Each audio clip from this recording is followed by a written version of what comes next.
The South Korean government's 2023 budget was passed last week late by the National Assembly after the two main parties reached a compromise. This was significant because it's the Yoon administration's first fiscal year, and the ruling People Power Party, despite having the minority, wanted to make sure the fiscal plan reflected the administration's policy goals. So let's break this down with Professor Park Sang-in from Graduate School of Public Administration at Seoul National University. Good morning, Professor. Good morning. So now, part of it was lowering the corporate tax by a percentage point. Is this a win for the ruling PPP? Well, it is a compromise between the ruling party and opposition party, rather than a win for one of them. The initial budget plan by the government includes tax cut only for highest rate by 3%. However, the opposition party argued that that tax cut will be tax cut for the super rich and for large profitable companies only. So the compromise satisfied the opposition party because it includes the tax cut for all the companies by 1%. On the other hand, the ruling party's agenda for the corporate tax cut to stimulate the economy. In that sense, it is a compromise rather than a win for one of them. Now, another aspect is that National Assembly was able to lower the total budget compared to the government's initial proposal, and by 6% compared to this year's budget. Is this a step forward in lowering the nation's fiscal debt? Well, I don't think so. The fiscal budget cut was a consequence of the rushed, compromise and the negotiation between two parties, rather than intended one for the lowering trend of the national debt. Probably next year we may have a supplementary budget for more spending because there will be general election in 2024. Right.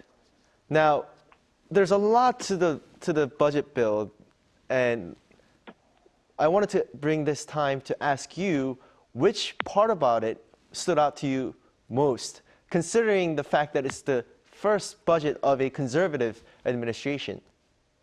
Well, the first budget of the Yoon administration actually indicates that the so-called trickle-down effect is the main agenda, economic agenda of the administration.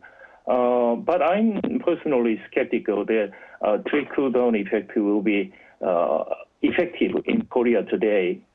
In the Lee Myung-bak administration, actually, the government pursued the same kind of the policy by lowering corporate taxes and to stimulate the economy. However, I guess most experts, including myself, will agree that there will be no significant effect of that policy anymore.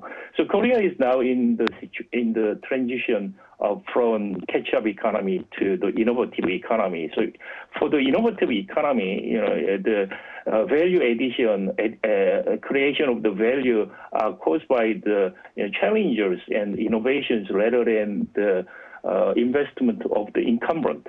So the data and the theory all indicates that the trickle-down effect is not anymore valid in Korea. So in the sense, I'm worried that the government has kind of outdated kind of stance for economic policy in general. Now, we have a couple more minutes, so I wanted to ask you another question. From the reports, we know that the amount of national defense budget has grown from this administration. What do you take on that? Is this a collective response as the North Korea ramps up provocations, do you think? Yeah, I don't think, we don't actually have to spend more money on a defense budget anymore if we have ability to control the situation, peace situation between South and North Korea. So in my personal opinion, I mean, the government have spent more efforts on making the peace and rather than spending more money on the military expenses. So, as you already indicated, that the budget situation and the fiscal debt situation in Korea is worsening. So,